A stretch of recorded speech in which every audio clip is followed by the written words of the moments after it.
started. We have a good number of attendees, about 40 attendees so far, and as other people filter in, our audience will definitely grow. So welcome everybody. My name is Rebecca Martin. I'm a librarian here at the Harvard Graduate School of Education. And welcome to our second Gutman Library Book Talk of this school year, this academic year. The library is really grateful to host these book talks. We see them as a really important chance to celebrate the scholarship of our HGSE community and really give a chance and provide a venue for critical discussion around current issues in the field of education research, practice, and policy. And tonight in particular, or this afternoon in particular, we are excited to discuss the book Inquiry-Driven Innovation, a practical guide to supporting school-based change. And we have the two books, the two authors of the book with us today, who will be presenting on the work and then moderating a question and answer session toward the end of the hour. And our authors are Andrea Sachdeva and Liz Durasingh. Both Andrea and Liz are colleagues at Project Zero, which is a research center here at the Harvard Graduate School of Education. And they are both also alums of HGSE. And I'd like now to introduce another Project Zero colleague who can help kick off the event and kick off the presentation. So please join me in welcoming Daniel Wilson, the director of Project Zero, and also principal investigator. So Daniel, please.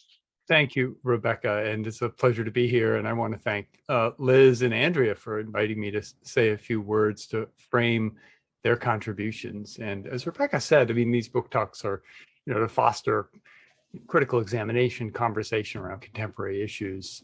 And the question of how do teachers grow and change their pedagogical practice, and what's the role of intentionality in community are two questions that not only fuel this particular work, but they're big questions in the field. And they drive a number of cross-cultural studies at Project Zero. For some of you who know a bit about Project Zero, you'll see the connective tissue. But for those who don't, you should just know that for 53 years now, Project Zero's interdisciplinary research has asked many big questions like these, but they're largely centered around human potentials and their development. We ask questions like, what does it mean to be intelligent? What does it mean to think and develop thinking dispositions? What does it mean to learn and to understand, to be creative? And these questions and many others like them attempt to zero in on fundamental aspects of being human and reveal ways to create the conditions for such potentials to thrive. And the work that you're going to hear about tonight follows in the footsteps of this tradition and of several other projects at Project Zero that examine the nature of adult learning and what it looks like, how to best support it. The core of this work rests on a firm commitment to understand the experience of the learners. In this case, the learners are teachers in their work life in schools, and collaboratively examine the values, beliefs, and cultural forces that shape the social learning practices. Let me say a bit about some of the historical strands, because I think it's important. This work is building on a number of precedents at Project Zero, and work that's outside of Project Zero. But at Project Zero, it includes the Making Learning Visible project, which explores practices of documentation and group learning with our long-time colleagues at the Reggio Emilia Infant Toddler Centers in Italy. It includes slow looking practices pioneered by our colleague Shari Tishman, practices of teacher inquiry groups led by our colleague Tina Blythe, conceptions of participatory creativity and innovation by Edward Clapp, who also collaborated on this project work quite deeply. And it draws on a variety of concepts of teaching and learning in schools by our longtime colleague, David Perkins. All of this work and the current 25 projects that Project Zero has made possible through the generosity of grants and through the generosity of close collaborations with practitioners around the world. So I want to thank GEMS Education for their support of this work, and to the generous supporters of PZ who funded the work on which this book builds. The book's critical examination of what school-based change looks like and how it is best supported is particularly relevant given the moment in which many educators and we ourselves find ourselves in. The radical shifts of everyday school life have been painfully disruptive to many teachers, learners, and families. And wanted or not, the disruptions have opened the door to rethink fundamental assumptions of schools and fundamental assumptions of the schooling experience. And as we and our communities emerge from the pandemic, we have to ask, what, if anything, have we learned? What will change?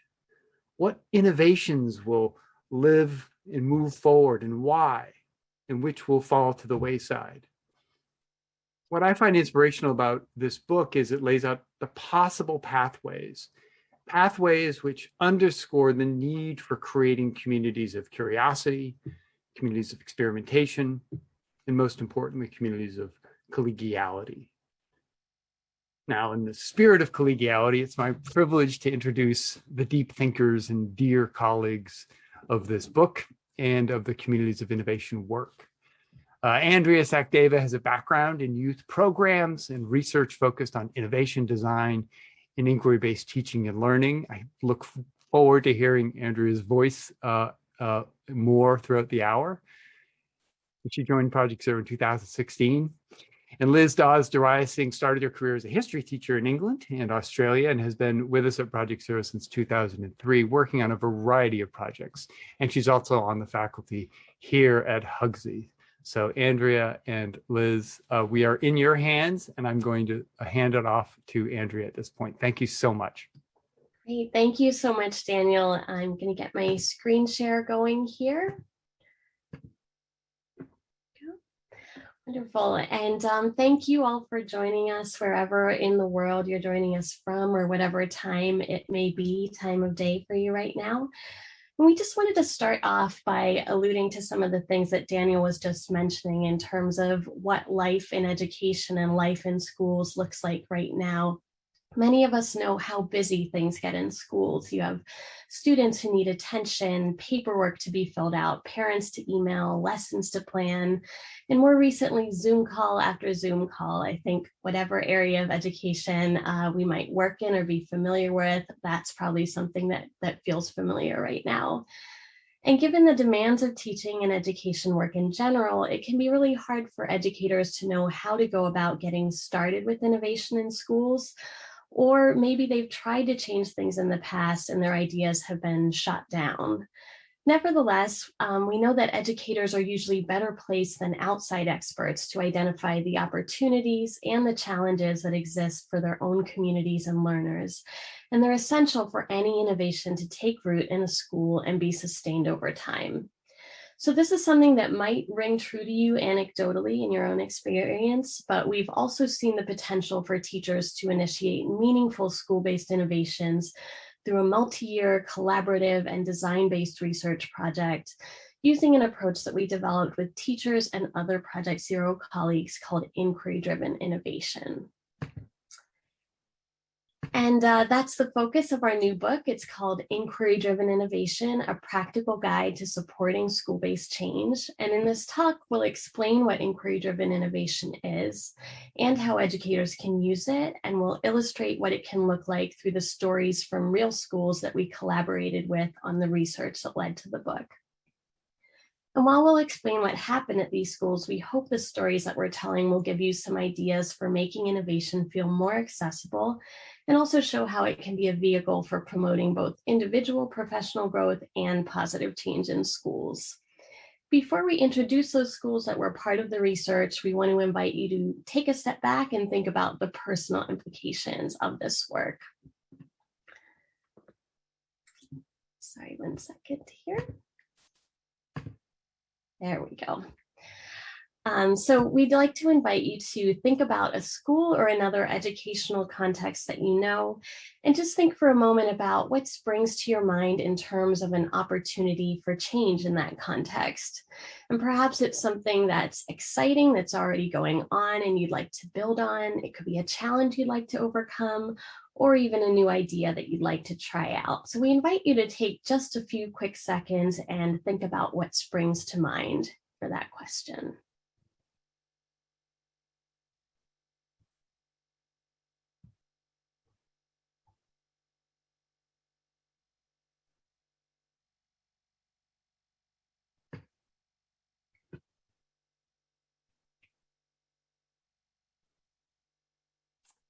Great.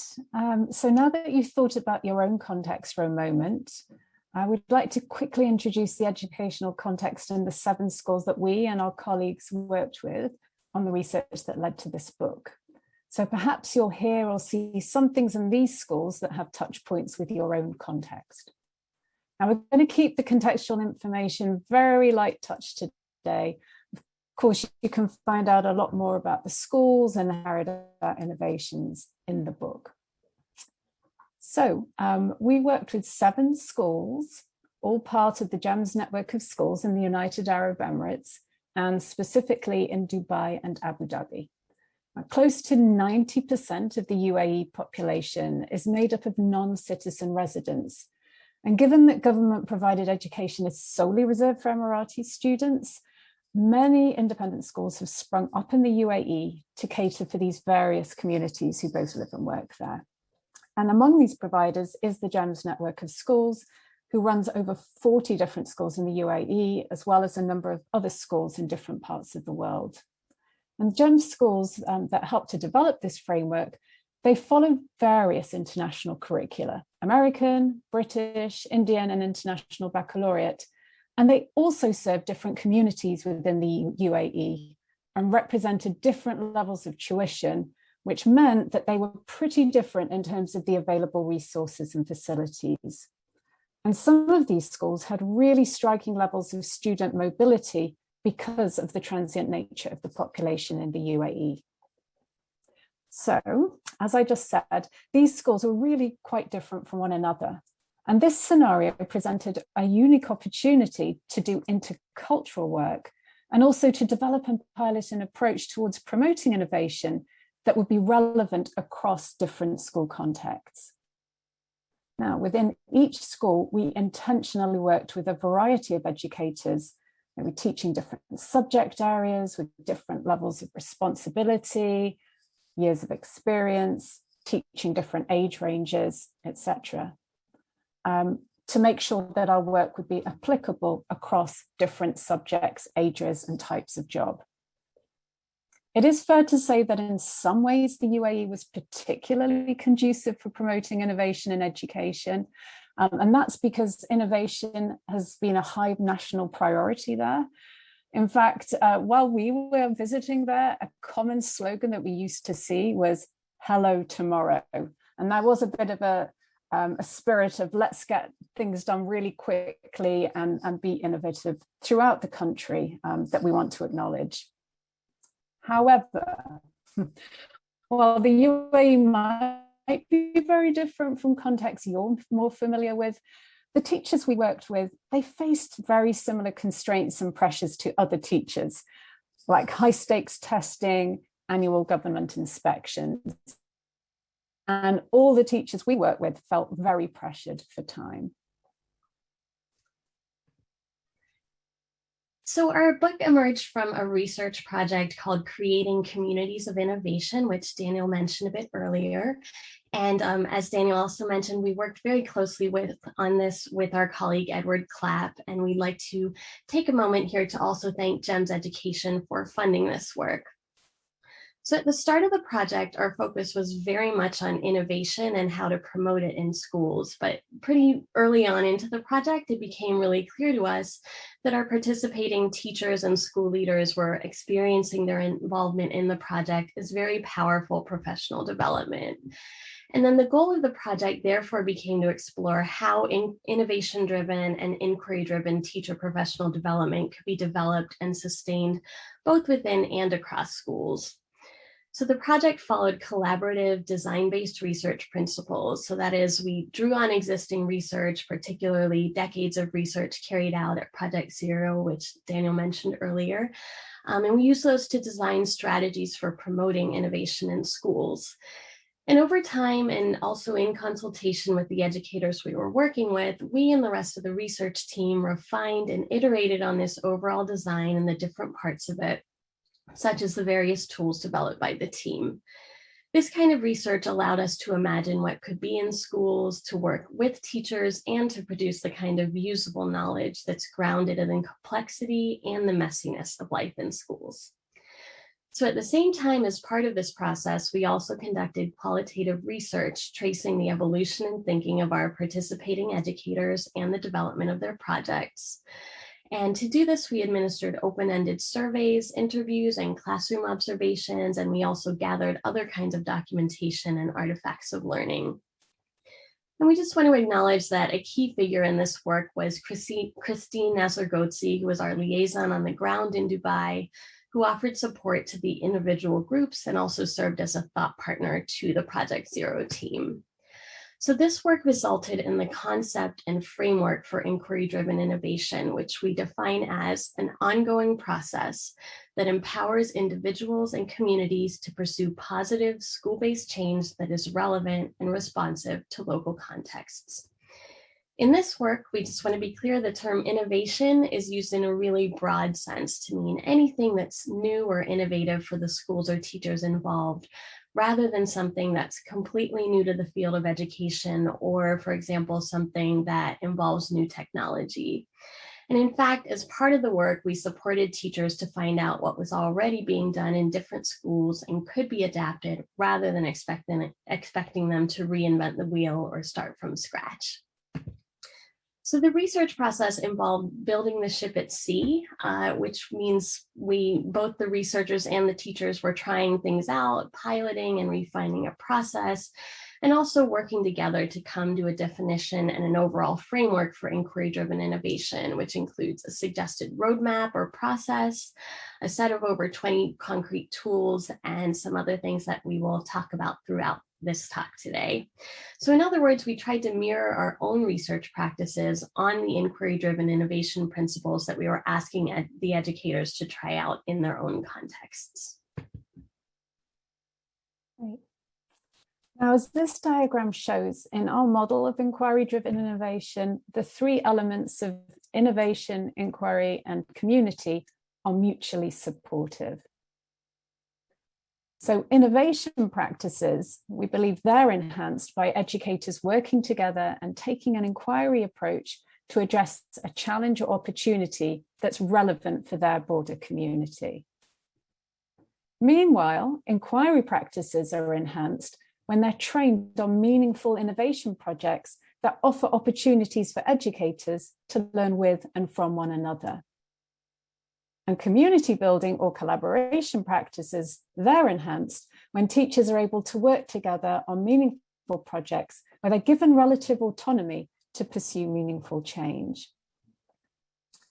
Now, more specifically, the project involved setting up 8 study groups of 4 to 8 teachers and school leaders in 7 different schools who met more or less weekly following an arc of inquiry that our team developed. We intentionally involved school leaders so that people were involved who were in a position to make things happen in their schools and also make sure that teachers felt supported in the work.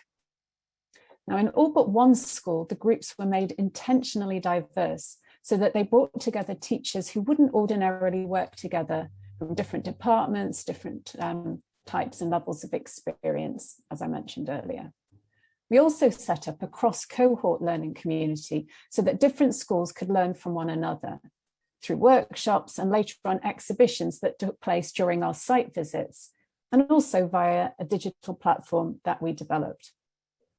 These exhibitions became important celebratory social gatherings, and they offered mutual support and a venue for receiving and giving constructive feedback from colleagues who are less immersed in the day-to-day details of the work. So I'm going to invite you to pause for a minute here. Now, if you joined a little later, we previously invited people to think about an opportunity for change in a school or educational context that they know well. Now, in that same school or educational context, we just invite you to take a moment to think of ways in which you might promote either the elements of innovation, inquiry, or community.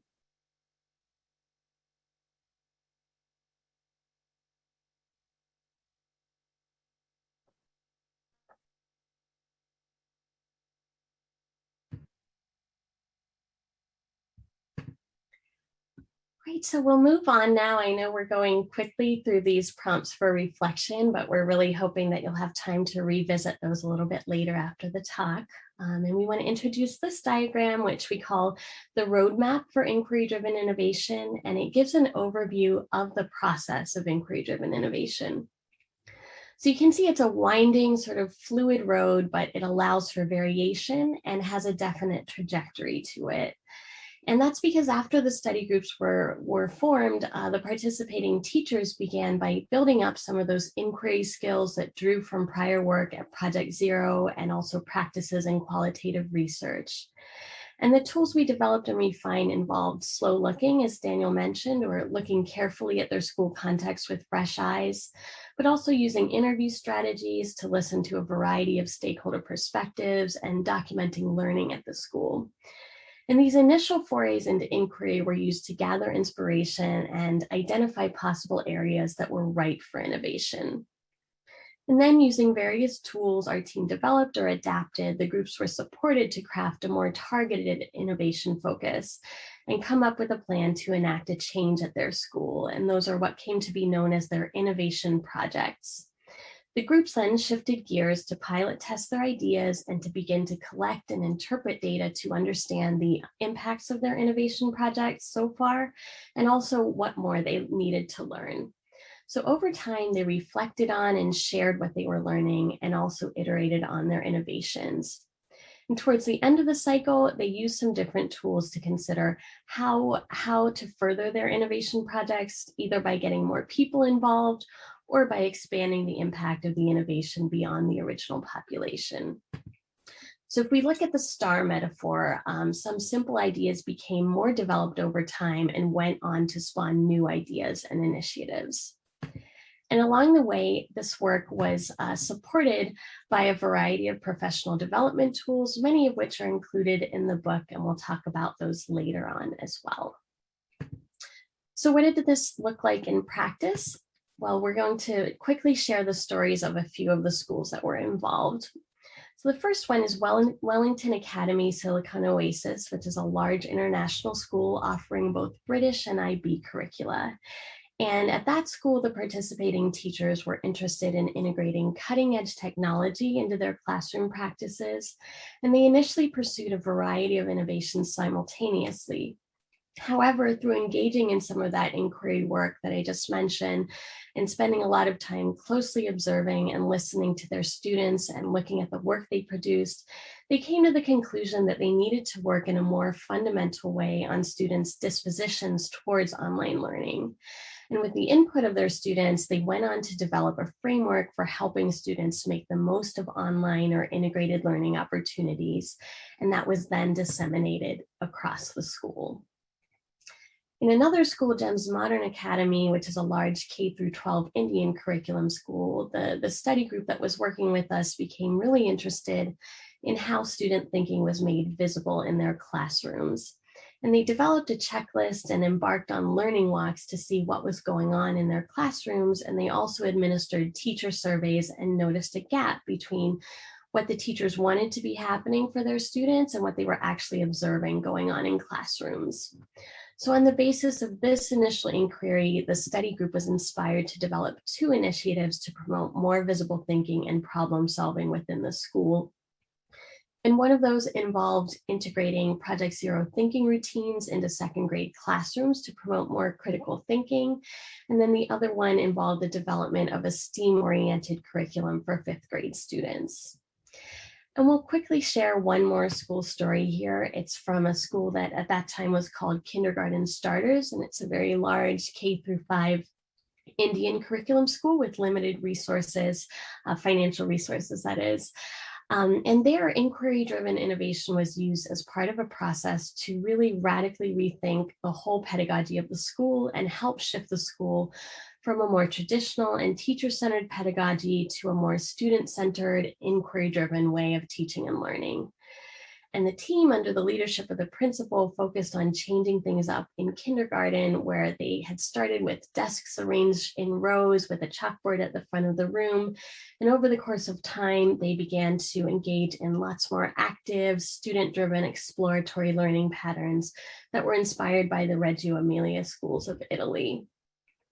If you're interested to know more about the stories of these schools or of others in the research cohort, we encourage you to check out part 2 of the book, which includes 3 in-depth case studies, as well as what we call innovation journeys, which are bird's eye view stories of how schools in the research cohort enacted inquiry-driven innovation. Now, over time, as we work collaboratively with the study groups, we and our research colleagues at Project Zero distilled 5 key principles that are integral to the process of inquiry-driven innovation.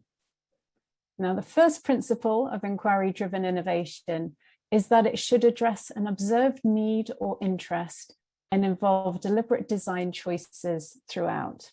Just want to click there, Andrea. The process of inquiry-driven innovation, so it involves engaging in careful observation first, as Andrea said, to identify opportunities.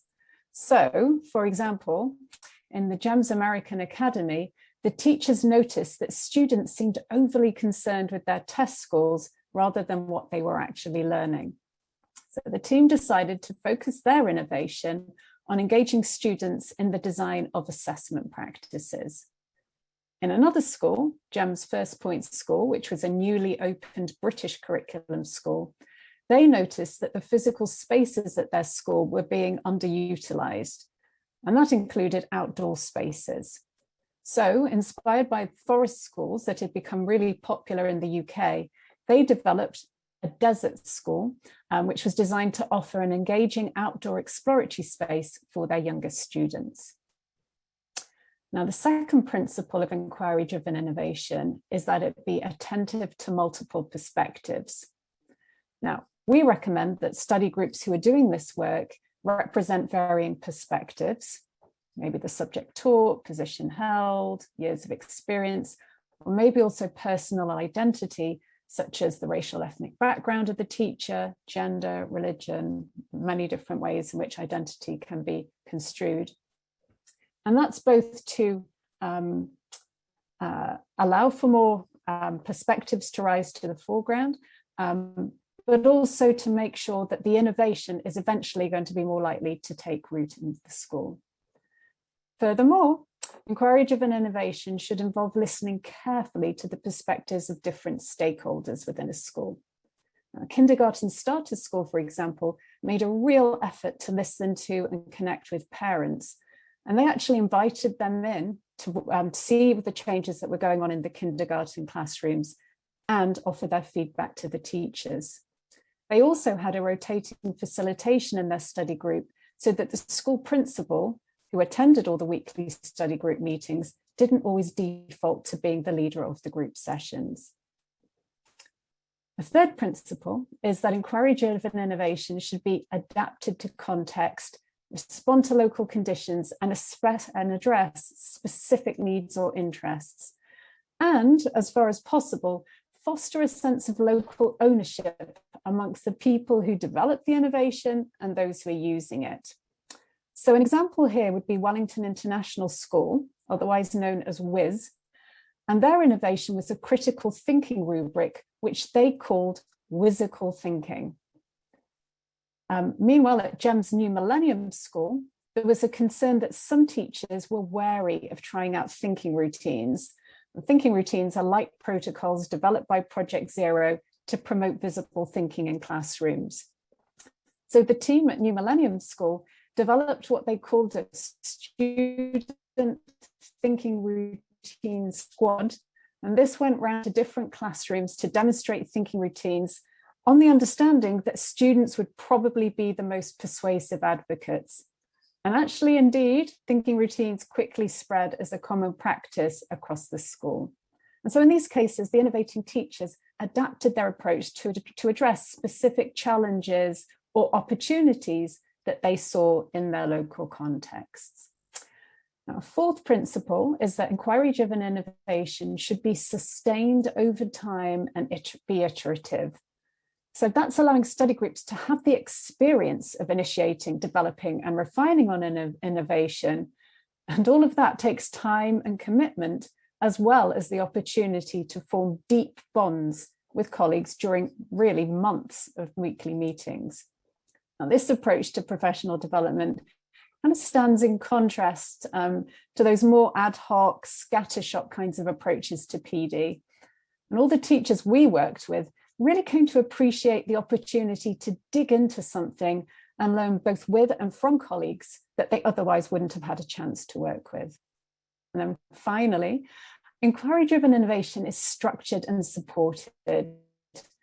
So that means it follows a loose yet defined trajectory, and there are tools and other structures to support the process.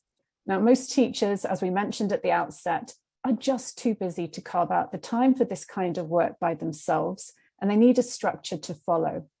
They also need to be supported by the leaders at their school.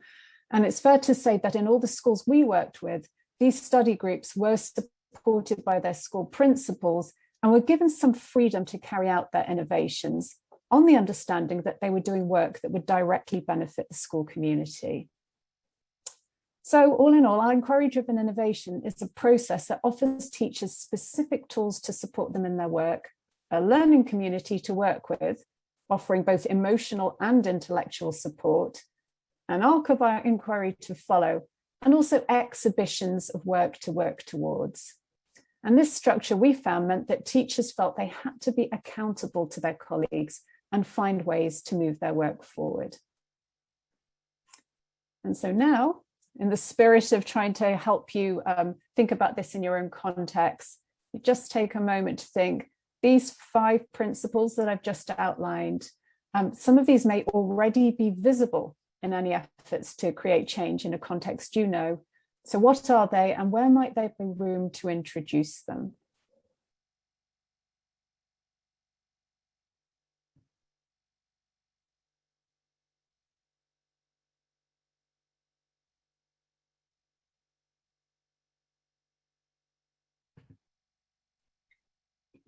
Great, so we'll keep moving along here. And again, we're sorry to rush your reflection, but we hope you'll have a chance to revisit these questions a little bit later on.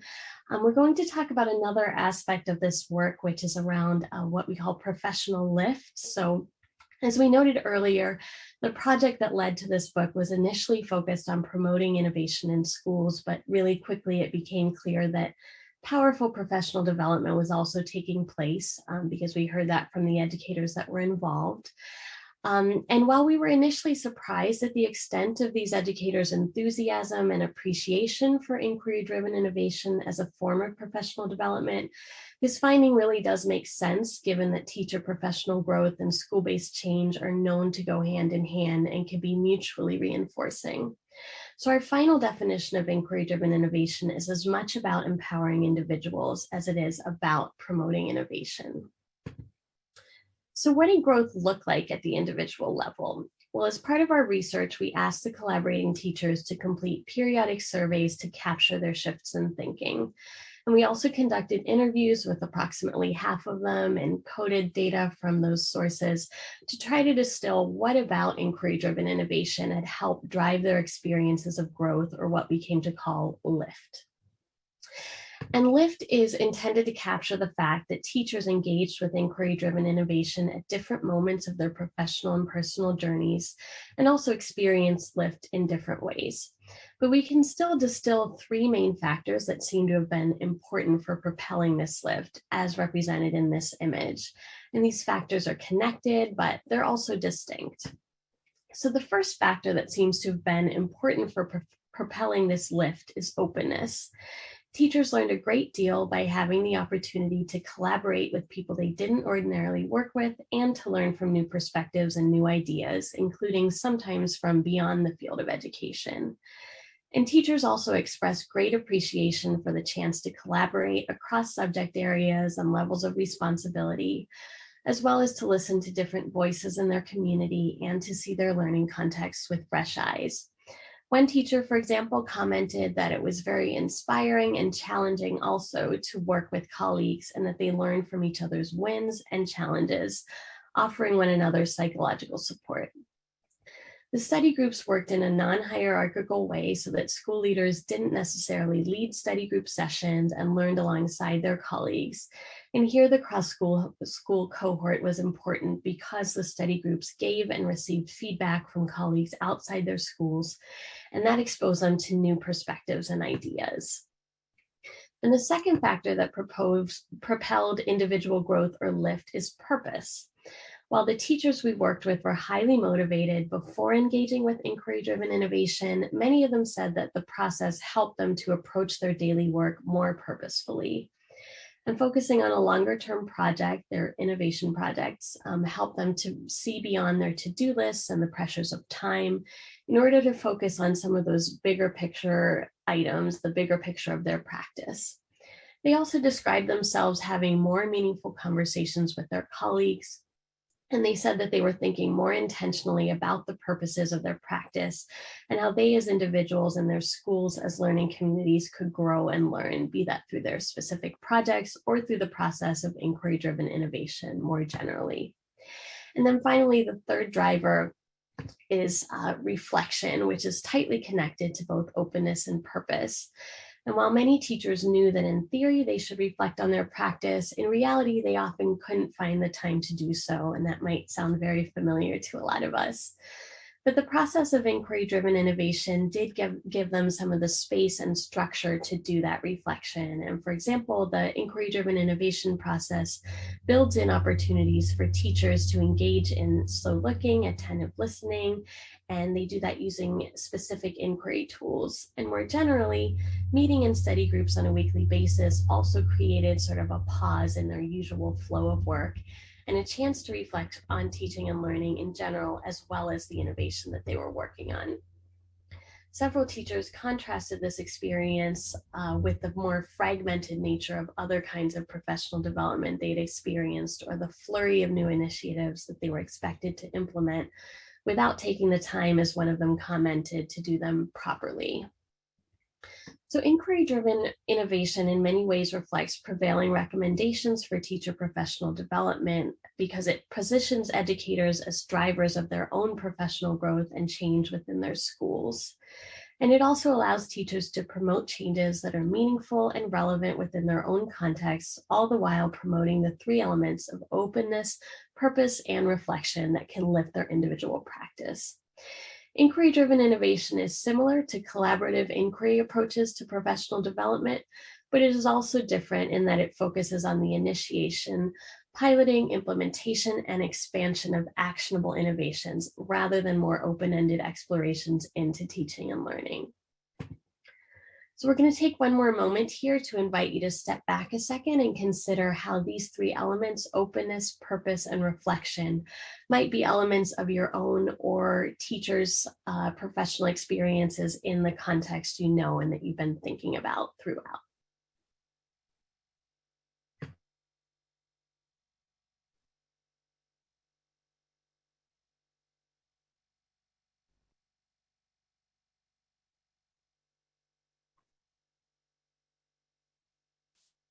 Great. So far we've outlined what inquiry-driven innovation is and what it can look like on the ground in schools and for individuals experiencing the process. And that's actually the content of the first two parts of our book. The third part of the book is called Creating Your Communities of Innovation, and it's focused on tools and supports that can help readers to get started in using inquiry-driven innovation in their own work. Now, as we mentioned before, we and our research colleagues tried to model the research that led to this book on some of the practices that we were helping our school collaborators to develop. Things like being attentive to the unique ways that innovation can happen in different contexts, or being flexible and thinking about how such a journey might unfold. And so for this reason, we're very careful not to make this part of the book a rigid, one-size-fits-all kind of a guide for innovation in schools. So instead, it includes a loose roadmap for going through the process that we showed earlier, and we'll pull that up again momentarily, as well as some questions you can consider that will help you to get started on doing this work on your own. Now, it also includes 21 professional development tools that can be used by study groups or PLCs at different steps of the process. And we imagine that many of them could be useful beyond the work of changing practices in schools as well. Each of these tools was pilot tested by the school study groups that were part of the research cohort. And we're really grateful for the input on these refined versions of the tools that we've included in the book. We've also been excited to see these tools start to be used in places such as Peru and Nigeria. So these are with educators working in very different contexts than where they were first developed. And so if you do by chance pick up the book and use the tools, we'd love to hear how they go for you. So the word tool is used here as a bit of a catch-all for pedagogical resources that come in handy for study groups undergoing or undertaking inquiry-driven innovation. So amongst the tools, you'll find protocols, activities, conversation starters, and other materials. And in line with the focus of this model on inquiry, innovation, and community, the tools are meant to support collaborative, community-based approaches to building inquiry skills and envisaging, enacting, and refining innovation projects. And that could be within a mini community of one single school-based study group, within a larger community, within a school, or across multiple schools. Now, as we mentioned earlier, these tools were used to support the overall process of inquiry-driven innovation at different stages. But many of the study groups use the tools repeatedly over the course of their innovation journeys, particularly the inquiry ones that we introduced early on. Now, the first cluster of tools invites the users to observe and learn from their surrounding school context. And there are exercises here that invite study groups to document their teaching and learning practice, hear the voices and perspectives of different stakeholders involved in their innovations. And there's also, and a shout out to Shari Tishman, our colleague here, there's also a tool to help students in study groups engage in slow looking. And that means attending to their surrounding context as if they're seeing it for the very first time. And when schools in the research cohort use these tools, they observed classes, interviewed parents, students, colleagues, they collected and reflected on artifacts of teaching and learning. And these experiences were really impactful to the study groups in the research cohort, as it led them to realize and attend to things they hadn't noticed before, or to think in new ways about aspects of their teaching and learning settings that they experienced every day. The second cluster of tools supported study groups in ideating on possible innovations they could enact in their schools, developing them into concrete, actionable innovation projects that they could pilot, test, and work on over time. These tools included a protocol for developing a theory of action diagram, and for prototyping experiences, resources, and processes that they could try out to help achieve the change they wanted to see. For many of the schools we worked with, these tools were an exciting moment in the process of innovating because it signified the time when their ideas about changing practice went from concept to reality. And in using these schools, they were able to plan for and begin to enact their innovations. So the study groups then used a suite of tools that helped them to gather and interpret data and develop indicators of impact and sampling, using techniques drawn from and inspired by the field of qualitative research. The study groups told us they learnt a great deal about their renovation projects, but also about doing research by using these tools. They analysed data related to their innovations to figure out where to go next, and as well to make the case to outside groups about the effectiveness of their projects. The next cluster helps study groups to reflect on and share their work, both within their own study groups and across. And they use these tools to revisit and tune up their theory of action maps to articulate what they were learning in their work. They also mapped out how their innovation journeys had unfolded at each of their schools. And this mapping led to the innovation journeys, or the bird's eye views, that are included in the book. And then the last cluster of tools were used by study groups to think ahead about how they would scale up and sustain the changes in practice they had started, and to think about where they would like to go next with their work. So if you're curious to learn more, we encourage you to visit the resources page on the book website, where you can download the Slow Looking and the Wishes, Challenges and Opportunities tool, as well as the roadmap we showed earlier, of course, all for free. And all of the tools are included in part 3 of the book. Now, as we begin to wrap up and invite some questions, I just ask you to think for a minute. Was there anything here that you found intriguing or potentially exciting for the context that you've been thinking about through this talk?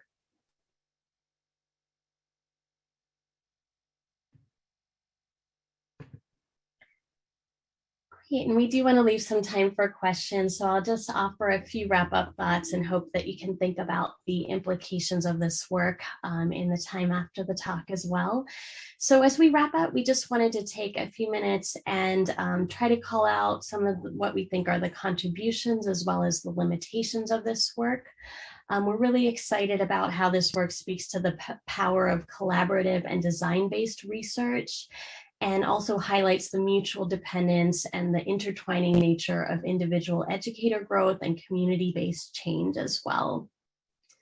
We also think it's really interesting to see how many of the innovations that the schools developed were what we would describe as everyday innovations rather than something disruptive or completely new. And we also just want to acknowledge that inquiry-driven innovation was developed in a particular place and time with a particular group of teachers, but they also did not unfold along a really smooth trajectory with no ups and downs. So we do think that there's a lot to learn here in terms of how schools innovate while encountering real-world challenges. Really importantly, we also think that all students should have the right to be taught by educators who are actively engaged in inquiry-driven innovation or moving education practices forward and attending to how they as learners could be better served. And we'll end by a quote from 2 scholars, Andy Hargraves and Michael Fullen, who put forward a challenge to schools. They say that there needs to be a mix of committing to best practice, existing practices that already have a good degree of widely agreed effectiveness, and having the freedom, space, and resources to create next practice or innovative approaches that often begin with teachers themselves. Inquiry-driven innovation seeks to empower educators to help create that next practice, and we hope that at least some of you watching will feel inspired to do that work. Thank you so much.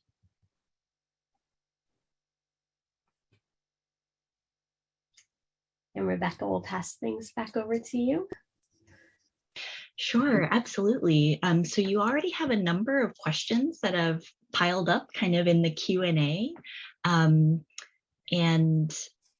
Daniel has helpfully been answering a couple of them, some of the shorter ones that have come through, but I don't know if you want to take a look and choose one that jumps out to you right away.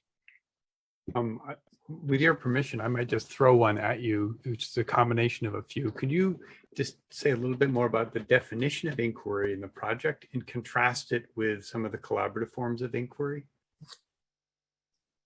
And Liz, if you want to speak to that, I'll maybe try to pull that back up again.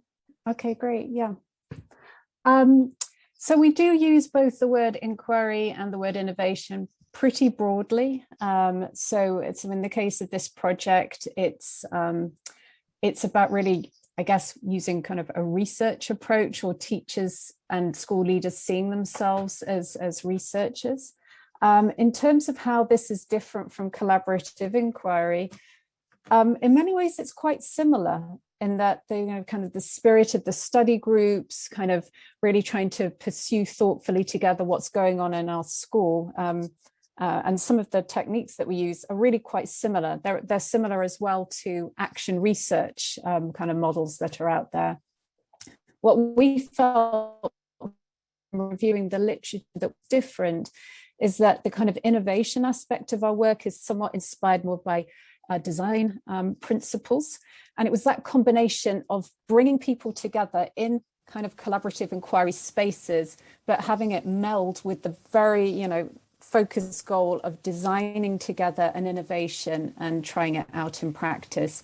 It felt like we were bringing together some, overlapping but somewhat disparate kind of threads that have been moving in education. So as we say in the book, much of what we've put together here is not radically new. It's kind of the way that we've brought it together and kind of with our teachers kind of put together a trajectory and ensemble of tools that we believe kind of adds something a little bit new to the field.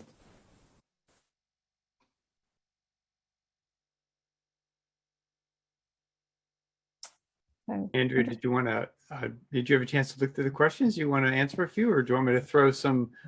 I am actually having a little bit of trouble seeing the questions, so if you want to, if there's any that you could choose, that would be great. Again, let me, with the permission of the folks who put these questions in, I'll combine a few. There's a question about what were some of the big motivational drivers for the teachers to stay involved? I mean, they're dedicating time and energy. And also on the flip side, what did you learn, or what did they learn about some of the folks who were a little more skeptical, who maybe were more reluctant to prioritize this form of inquiry?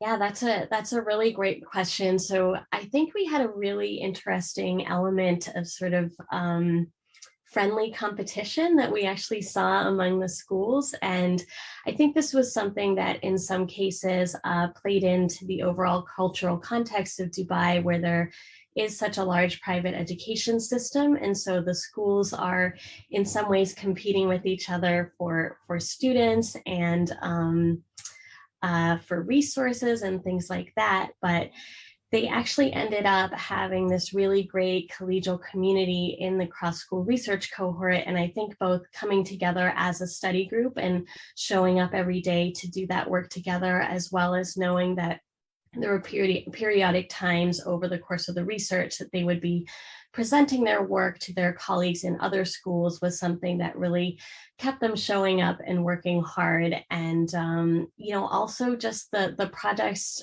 no matter whether they were re-envisioning the physical space of the school or re-envisioning curriculum or trying something out from another location, at their heart, they were all about the students that these educators worked with. And so that was definitely a core driver that kept them motivated throughout. And I think we did see what you would expect in terms of some ups and downs in the motivation of different groups. But I think there was overall just this very high level of professional engagement. And it was really interesting to see that overall trajectory, where some of the schools that started off at the beginning saying, I don't have time to slow down, how am I going to make room for this in my own work, ended up coming to see their innovation journeys as something that would help to forward the other things that they were doing and help to forward those core goals and purposes of learning for themselves. Yeah, I'll just chip in on top of what Andrea said.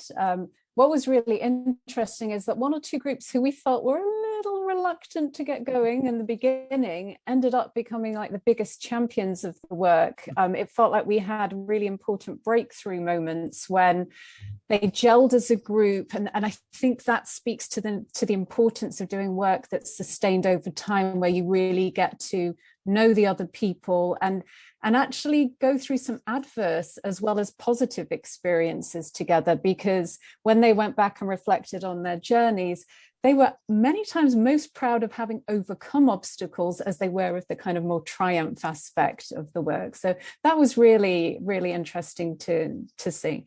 Mm. You know, you mentioned the ups and downs, I think both of you, and there's a question here around what kinds of advice would you give to folks who are going to start this kind of a journey? Are there some trends now that you've worked with other schools with these ideas that you're seeing with the ups and downs? What are you learning that you think could be helpful to others who might want to embark on this journey? Do you want to go first, Andrea? Sorry, Liz, or do you? You can go first. Yeah, I mean, I think in part 3 of the book, which is around creating your own communities of innovation, we do suggest some different areas that schools that are interested in engaging in this process can think about. And I think those really help to set some expectations and help educators to make some of those foundational commitments right from the very beginning. And I think that's something that's very important in figuring out who your community is. So it's not just something about the colleagues that you might pass in the hallway or pass in the Zoom waiting room these days, but it's also about figuring out who are the other people in your cohort that you're going to be accountable to, whether they're other study groups within your school or whether your community is larger and goes across schools, as were the schools in the research cohort. I'll also say that some of the groups were pretty innovative in terms of overcoming some obstacles. So there was some scheduling changes at one school, which meant that the teachers literally did not have the time to meet together within school. So they developed like a practice of doing voice memos for one another. They had a WhatsApp group going. They kind of developed a kind of more asynchronous way around it. So I just put that, we were impressed by that. But, you know, we all know that there's a lot of competing priorities in schools. So as Andrea says, setting it up for success right at the beginning seems important.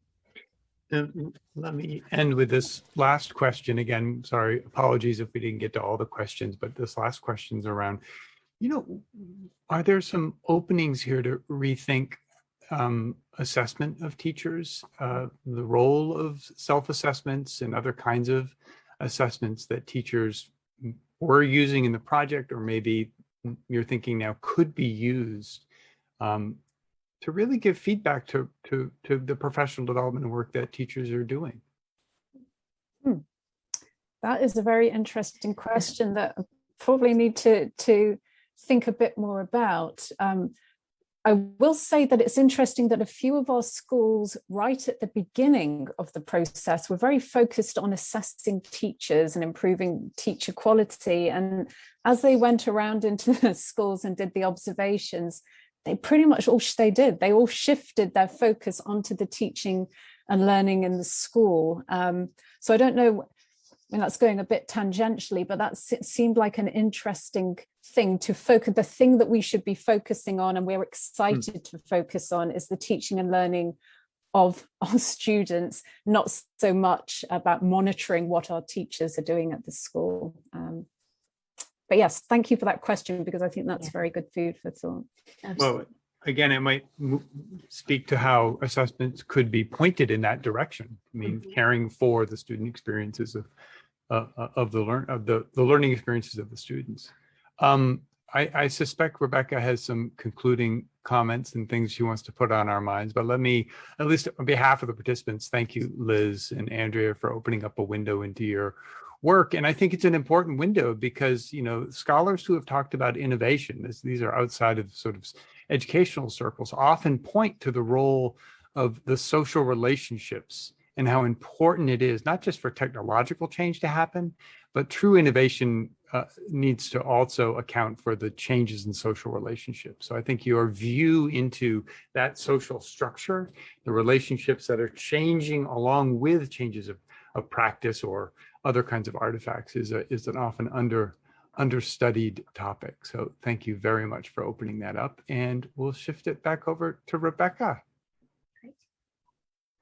Yes, thank you so much, Daniel, for those closing remarks. A deep thank you to Andrea and Liz for sharing your experience and your expertise with us, with me, and with the rest of the attendees.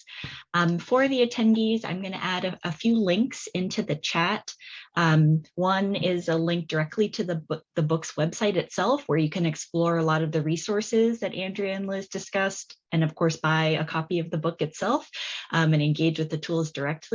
I'm also including a link to Project Zero, and then lastly to our Book Talks webpage, where a recording of this event will appear within 1 to 2 weeks, a closed caption version of the event. And as Liz mentioned in the chat, please feel free to follow up with them over email if your questions, if they weren't addressed, or if you wanted to have a deeper conversation. So thank you all for joining, and have a great evening.